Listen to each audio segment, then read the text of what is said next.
There are all sorts of things that go on in the United States that are wonderful in Baha'i communities that not all of us know about.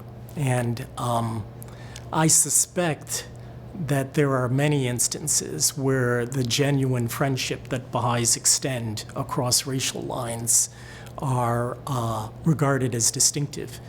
Because, there are surveys, recent surveys have indicated that only that 7 out of 10 white Americans have no close black friends.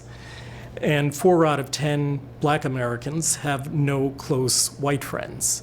So right there, it's pretty apparent that developing genuine friendships between people across races is still distinctive in American society. And of course, today we have tools that make that easier to do. We have in Baha'i communities, we have study circles that help people to think more deeply about their own personal spiritual transformation in various ways. We have junior youth activities, children's activities, all designed to build moral capacity within the individual. And of course, what we're looking for is not just that blacks and whites come together, but rather that they come together in a way that is transforming for both groups. In other words, in a way that's spiritually transforming, that is designed to lead to the advance of society, the transformation of society. Now, the biggest obstacle to that is the fact that we still are residentially quite segregated in the United States, segregated by race. And the NSA has taken some steps to try to overcome that that is, our National Spiritual Assembly has taken steps to try to overcome that with Homefront pioneers and other creative solutions to make it easier for people to interact and to develop these genuine friendships and work across racial lines.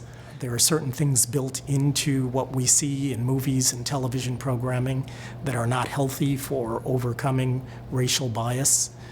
There are also structural problems that exist.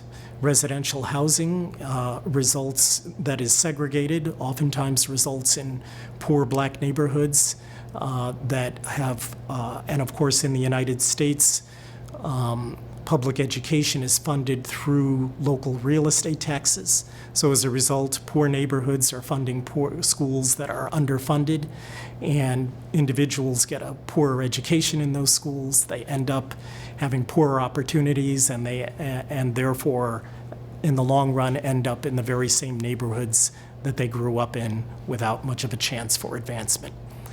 So that kind of a structural problem is an enormous challenge. But that doesn't mean that we do nothing.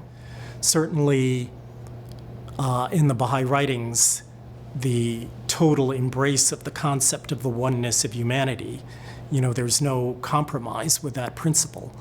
At the same time, the Baha'i writings recognize that diversity is something to be embraced.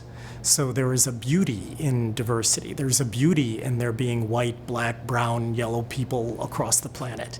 And there's a beauty in the cultures and subcultures that exist within human society.